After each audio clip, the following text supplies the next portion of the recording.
Bonjour à tous et bienvenue dans Smart Patrimoine. Smart Patrimoine, l'émission qui vous accompagne dans la gestion de vos finances personnelles, mais l'émission qui décrypte également avec vous les enjeux et les actualités du secteur de la gestion de patrimoine. Une émission que vous pouvez retrouver tous les jours sur Smart for Change, sur les réseaux sociaux de Smart for Change et bien sûr, vous pouvez nous écouter en podcast sur toutes les plateformes de podcast. Au sommaire de cette édition, nous commencerons avec Patrimoine Passion, le rendez-vous dédié aux investissements plaisir, passion ou alternatifs de Smart Patrimoine.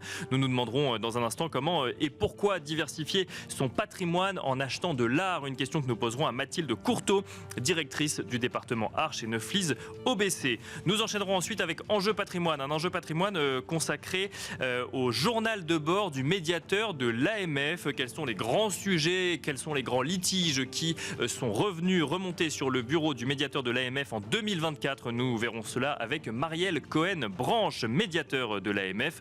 Nous enchaînerons pendant une quinzaine de minutes ensemble sur le sujet.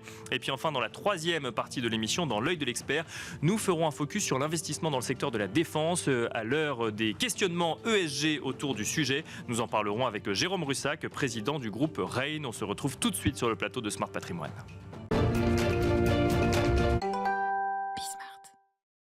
Et nous commençons tout de suite cette émission avec Patrimoine Passion, le rendez-vous dédié à l'investissement plaisir, passion ou alternatif de Smart Patrimoine.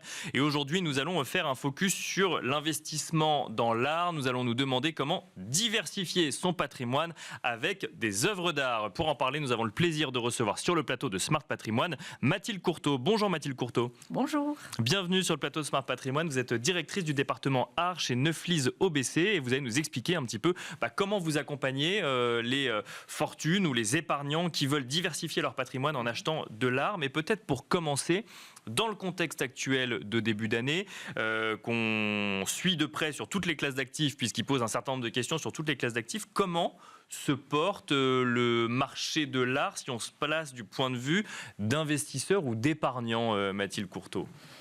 Alors aujourd'hui, le marché de l'art d'abord, il suit souvent en fait l'économie. Donc c'est vrai que le marché de l'art est un peu plus tendu en ce moment.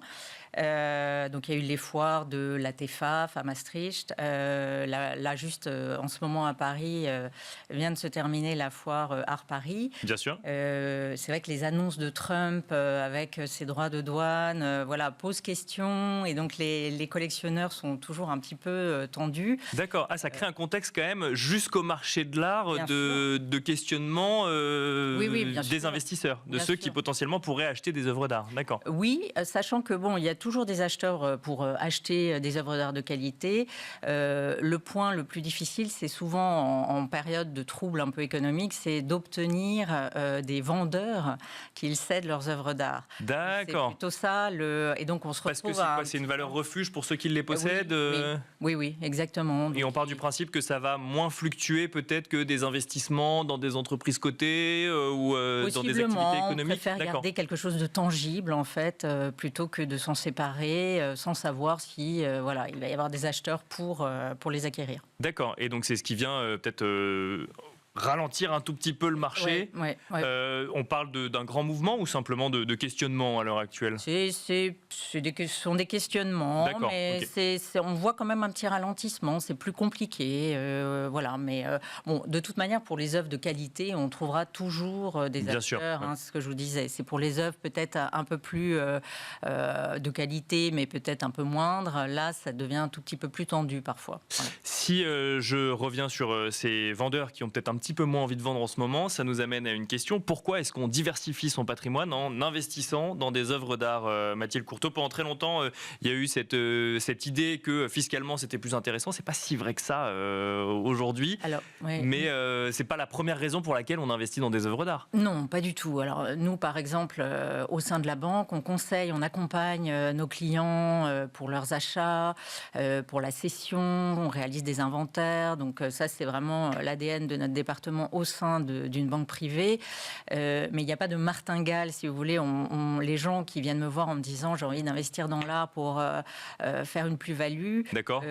En général, ça peut être la source d'une déconvenue assez grande. D'accord. Ouais. En fait, moi, la seule constante que j'ai dégagée au fur et à mesure, c'est que le beau, disons, reste beau. D'accord. Il vaut mieux acheter une œuvre de qualité dès le départ, que vous paierez peut-être un petit peu plus cher, mais qui restera belle dans le temps, qui pour lequel en fait la déconvenue sera moins grande et le risque aussi moins grand. Voilà. Après, on ne peut pas assurer que tel artiste va se bonifier. Vous voyez, il y a un certain nombre de critères qui président à l'achat d'une œuvre d'art qu'il faut regarder, mais on n'est jamais sûr en fait de réaliser une plus-value dans le temps. Donc on n'y va pas pour faire des grandes plus-values, ça peut arriver, mais c'est pas la stratégie qu'il faut avoir. On y va pour quoi? Alors pour diversifier, pour chercher une corrélation différente. On y va souvent pour se faire plaisir. D'accord. C'est vraiment ça. Je pense que le vrai collectionneur, et d'ailleurs quand j'explique aux clients que je ne construis pas de collection pour eux parce que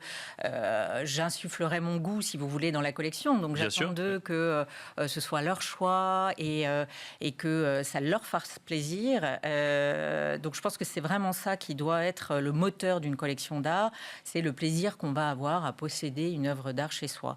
Donc le chez soi est important. Ça veut dire qu'on achète une œuvre d'art parce qu'on a envie de l'avoir chez soi, de l'exposer potentiellement? Ah bah oui, bien sûr. D'accord, c'est une évidence, c'est la première des choses à... D'accord. Oui. En général, les collectionneurs s'achètent des œuvres pour les mettre donc sur leur mur. C'est vrai que les mettre dans un storage, c'est moins intéressant. Bien sûr. Ouais. Donc on y va pour se faire plaisir. Est-ce que ça veut dire qu'il faut déjà avoir réfléchi, travaillé son goût avant de se mettre à potentiellement acquérir des œuvres d'art, Mathilde Courteau? Oui, je pense que c'est intéressant d'avoir une petite idée. Voilà ce que je vous disais, il y a certains collectionneurs qui viennent vers moi en me disant j'ai envie de m'acheter de l'art. Alors l'art, ça peut être des voitures de collection, des bijoux, des peintures, des sculptures modernes, anciens, enfin c'est très varié. Donc l'intérêt, il faut que en fait au départ, le client ait fait une petite recherche pour au moins nous orienter, disons, vers de l'art abstrait, au contraire du figuratif, plutôt de la sculpture. Vous voyez, donc on leur demande en fait de nous aiguiller un tout petit peu sur leur souhait d'acquisition. Et puis après, vous avez un certain nombre de critères en fait qui président à l'achat d'une œuvre d'art. Bien sûr. Alors rapidement, on a évidemment l'état de l'œuvre. D'accord. Attention, est-ce que l'œuvre est en bon état? Est-ce qu'elle n'a pas été trop restaurée? Parce qu'une restauration trop invasive impacte évidemment la valeur de l'œuvre. D'accord.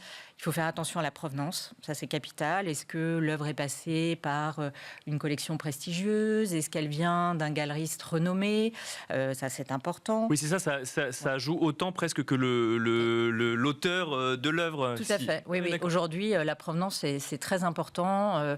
Ça fait partie de ce qu'on appelle le pédigré, avec les expositions auxquelles l'œuvre aurait participé, le fait d'être publié dans des ouvrages de référence, tout ça en fait ajoute de la valeur à l'œuvre. Et au-delà de ça, il faut aussi regarder si l'artiste est représenté dans de grandes collections privées, dans des musées nationaux, internationaux. Ça, c'est aussi des petits éléments à regarder avant de s'acheter une œuvre d'art. Quel est le rôle du banquier ou banquier privé dans l'accompagnement des épargnants dans l'achat d'une œuvre d'art ou dans la constitution d'une collection, même si vous avez dit que le rôle, effectivement, n'est pas de constituer la collection à la place de ceux qui investissent ou qui achètent, effectivement.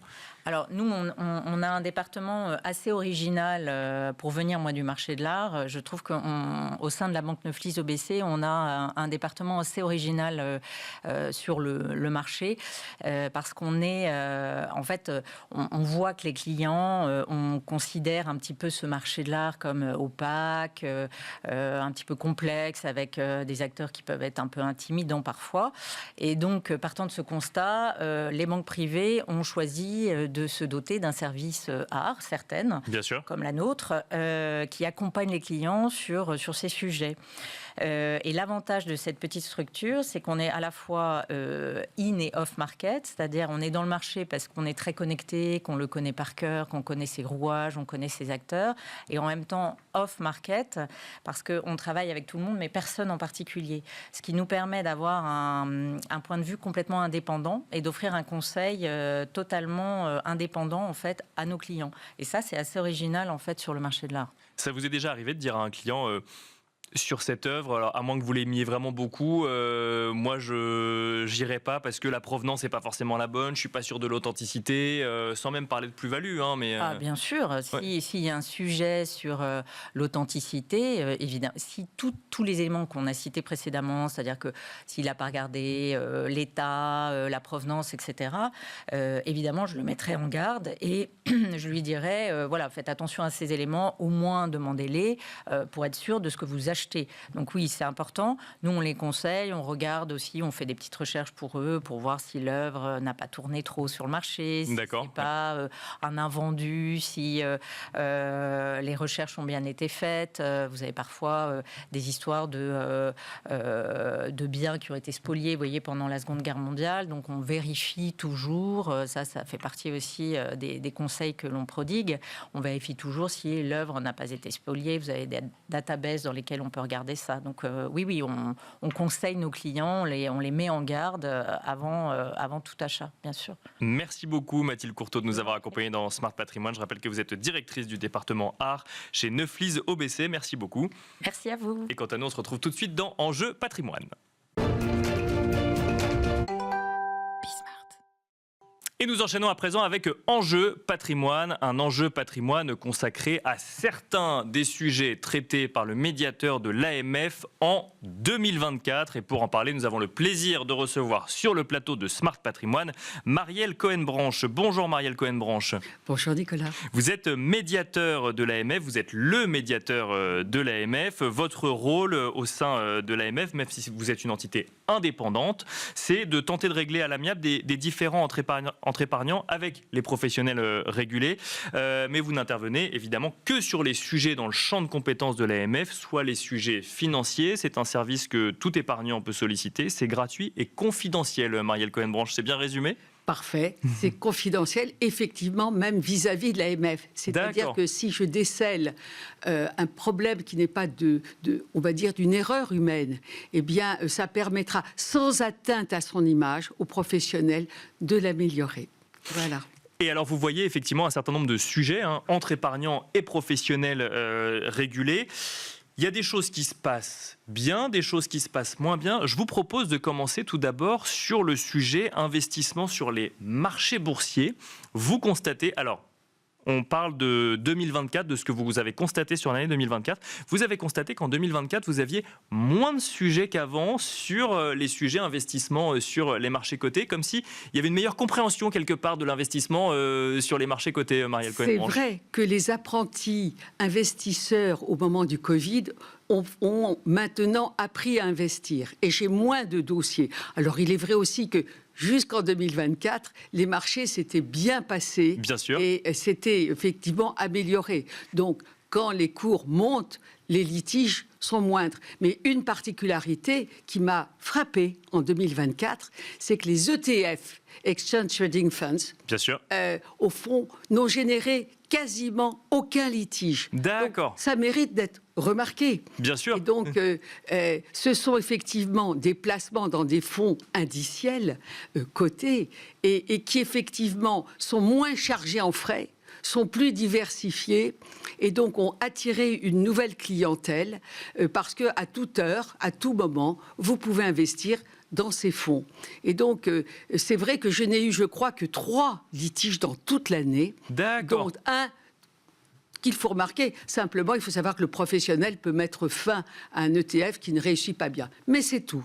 Donc, j'ai voulu observer et remarquer ce point. Alors même que la collecte sur les ETF grandit d'année en année, donc c'est quand même intéressant de remarquer qu'il y a une collecte de plus en plus grande et vous ne constatez pas en 2024, rappelons-le, beaucoup de litiges sur le sujet. Exactement. À vérifier en 2025. En revanche, là où effectivement vous avez eu des litiges, c'est sur des sous-jacents où ça a pu moins bien se passer en 2024 et notamment sur le sous-jacent immobilier, à commencer en premier lieu par les SCPI. Alors les SCPI, on en a beaucoup parlé en 2024. Effectivement, il y a eu des baisses de prix de part, il y a eu des sujets sur le rendement de certaines SCPI. Du côté de la médiation de l'AMF, vous avez vu, vous, plus de litiges Tout simplement, c'est une explosion, hein, ça c'est clair.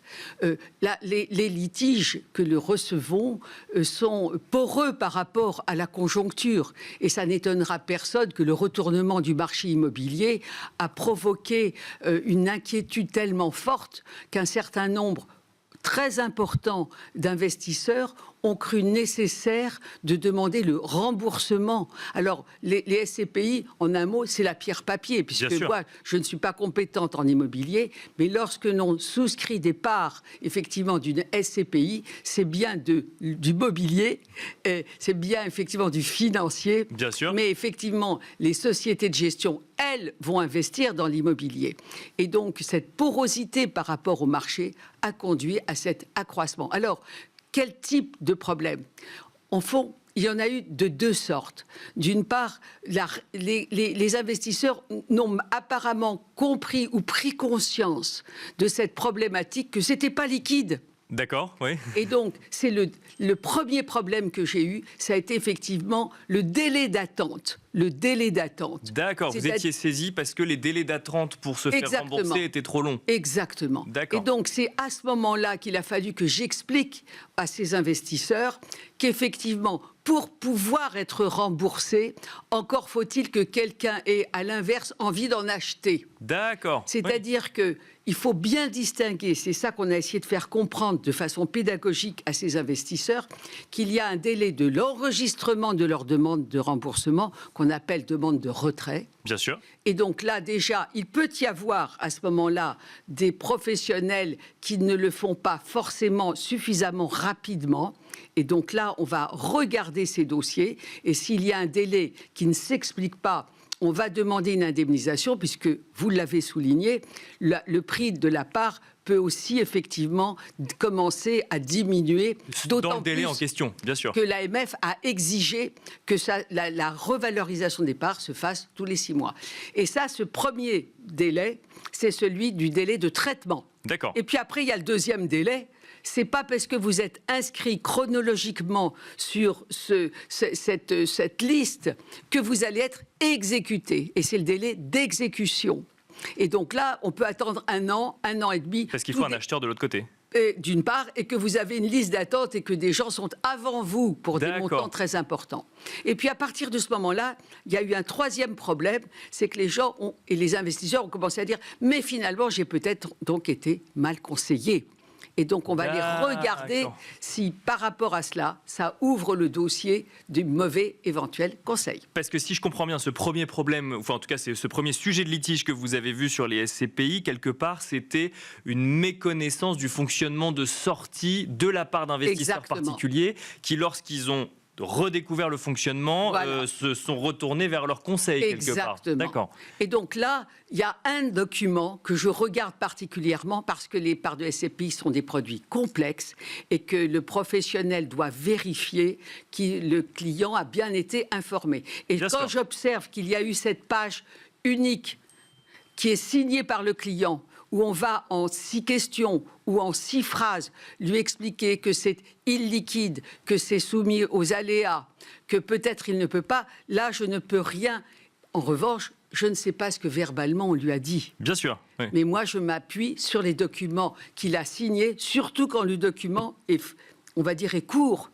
Et à ce moment-là, ça devient le risque du client.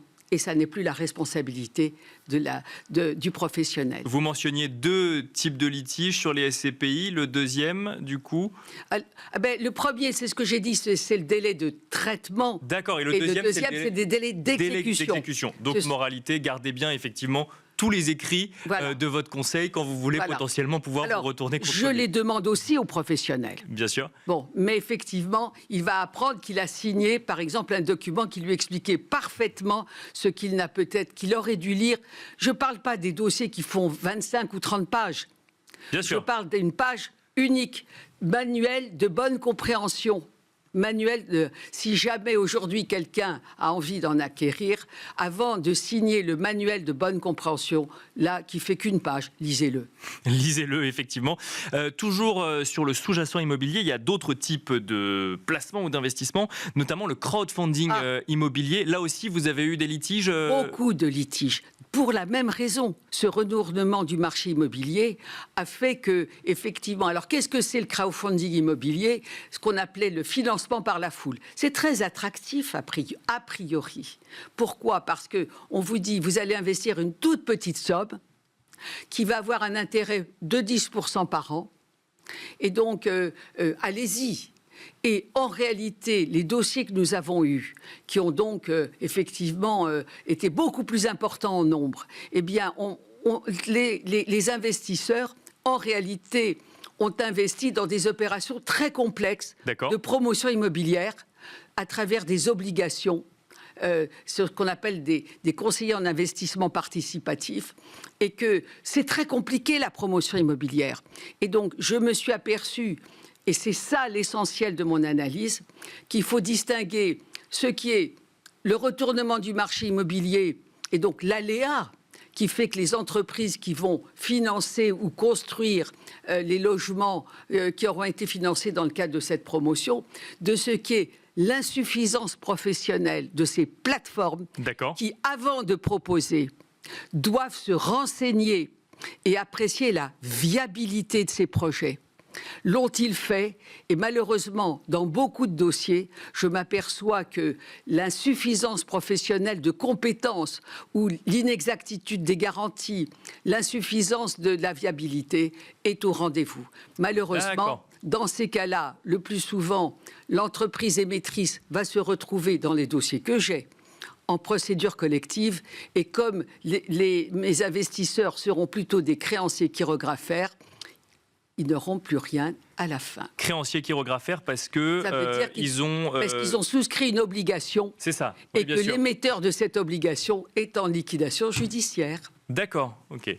Et parce qu'ils n'ont pas investi directement en immobilier, mais là, pour le coup, vous constatez sur le crowdfunding immobilier, dans les litiges que vous avez, effectivement, qu'il est plus facile de démontrer le défaut de conseil, contrairement au SCPI dont vous parliez tout à l'heure. Pour autant, ce sont très souvent des toutes petites structures. D'accord. Et donc, ont-elles la capacité, effectivement, est-ce qu'elles risquent, elles aussi, c'est de se retrouver en procédure collective? Bien sûr. Parce qu'elles n'auront pas les reins assez solides pour, on va dire, indemniser les éléments. Et donc, peut-être que ces dossiers se retrouveront le plus souvent en procédure judiciaire aussi. Donc, vraiment, attention aux investisseurs avant d'aller investir ce qui paraît très attirant, mais où la difficulté liée à la fois au retournement du marché immobilier, bien sûr, oui. Et là, je veux dire, c'est l'aléa, mais qui peut être aussi lié à l'insuffisance d'une sélection de projets suffisamment viables dans ces dossiers-là. Nous sommes à la fin du premier trimestre 2025. Tout ce qu'on a dit correspond à ce que vous avez constaté en 2024. Quels conseils donner à des investisseurs en 2025 dans ce contexte financier compliqué, justement pour éviter d'avoir à saisir le médiateur en 2026 ou 2027 ? Eh bien, moi, véritablement, réfléchir avant d'investir. L'AMF le répète à l'envi, s'il y a un intérêt élevé, c'est qu'il y a un risque élevé. C'est revenir aux fondamentaux. Les fondamentaux, c'est que les investissements sont très souvent des investissements long terme. Et il faut effectivement éviter d'investir dans ce que vous ne comprenez pas. Et si vous avez une page simplement manuel de bonne compréhension, eh bien, puisque vous devez le signer, regardez-le avant de signer. Et donc, ne pas se laisser impressionner par un retournement peut-être de conjoncture et ne pas paniquer, si j'ose dire, simplement parce que les cours baissent. Les investissements en actions sont des investissements long terme. Et donc, tant qu'on peut ne pas vendre à des mauvais moments, être patient. Merci beaucoup Marielle Cohen-Branche de nous avoir accompagnés dans Enjeux Patrimoine. Je rappelle que vous êtes le médiateur de l'AMF. Merci beaucoup. Merci à vous. Et quant à nous, on se retrouve tout de suite dans l'œil de l'expert. Et pour finir cette émission, l'œil de l'expert, où nous avons le plaisir de retrouver en plateau Jérôme Russac. Bonjour Jérôme Russac. Bonjour Nicolas. Bienvenue sur le plateau de Smart Patrimoine. Vous êtes le président du groupe Rain. Et alors la question qu'on va se poser à l'heure actuelle, c'est entre ISR d'un côté et recherche de rendement de l'autre, comment est-ce qu'on aborde le sujet défense quand on voit que depuis quelques semaines, ça devient un sujet hautement stratégique? Oui, clairement la guerre est lancée, la guerre commerciale. Du coup, le sujet de défense est revenu sur le haut du Bien sûr, panier, comme on dit. Et avec l'ISR qui a évolué même récemment, c'est un sujet d'interrogation. Alors, j'ai envie de dire, on est dans un tango déjà avec l'ISR, puisque on s'était posé des questions l'année dernière, on a fait évoluer ce label pour le durcir un petit peu. Et là, des pas en arrière, clairement. Le label ISR, oui, bien sûr. Clairement, des pas en arrière pour élargir et se poser des questions. Et je crois qu'il y a plusieurs tendances qui se dégagent, mais on va finir par faire rentrer les fonds de défense. Pas tous les fonds, on va peut-être évoquer ce sujet, mais on va faire rentrer des fonds de défense dans ces labels avec des critères ESG plus élargis, on va dire. D'accord, votre conviction, c'est qu'on pourra faire de l'ISR tout en investissant dans la défense? C'est un sujet crucial, oui, clairement. Bien sûr, parce qu'aujourd'hui, il y a plutôt des discussions sur le sujet, différentes visions. En fait, on oppose l'éthique, comme d'habitude, et le placement au sens large. Voilà, d'un point de vue raisonnable, on n'aurait pas envie d'investir dans la défense. Maintenant, pour protéger nos démocraties, pour protéger nos pays, il va falloir y réfléchir. Il y a trois tendances qui se dégagent. Ceux qui vont exclure de manière claire et nette tous les sujets autour de la défense, ceux qui vont l'inclure de manière très large, et ceux qui seront entre deux, qui vont catégoriser, qui vont dire que certaines armes seront exclues, mais la logistique, la géolocalisation type les GPS, etc., certaines armes spécifiques pourront être investies. Concrètement, comment est-ce qu'on aborde le sujet investissement dans la défense quand on conseille ses clients et qu'il y a un an, on parlait d'ISR avec ces mêmes clients? Déjà, il faut rester professionnel, c'est-à-dire qu'il faut regarder le couple rendement-risque. Bien sûr, il faut comprendre l'appétence du client par rapport à ça. Bien sûr. Et ensuite, voir d'un point de vue éthique ses sensibilités. Nous, on n'est pas là pour faire de l'idéologie, le convaincre de tel ou tel sujet, mais il faut l'éclaircir et qu'il puisse prendre justement une décision éclairée. Donc, avoir le plus de transparence possible et le convaincre ou pas, mais en ayant les clés de cet investissement. Ça veut dire quoi concrètement investir dans la défense, Jérôme Russac? Parce qu'on dit toujours investir dans la défense et on imagine les plus grandes sociétés françaises. Est-ce que ça veut dire que c'est investir dans des actifs solides? Est-ce qu'au contraire, il y a de la volatilité? Est-ce que... Alors, c'est un marché, ce sont des marchés assez réglementés, souvent des marchés d'État avec de grandes visibilités, puisque c'est des marchés très très longs, mais des marchés risqués, puisque c'est lié à des risques géopolitiques, à des retournements de sensibilité. Donc oui, il y a des risques, mais c'est plutôt rentable. Quand on regarde les track records long terme, c'est plutôt rentable. D'accord. Donc, nous, on est plutôt heureux de pouvoir intégrer ce type de fonds de manière globale des sujets ISR, ESG.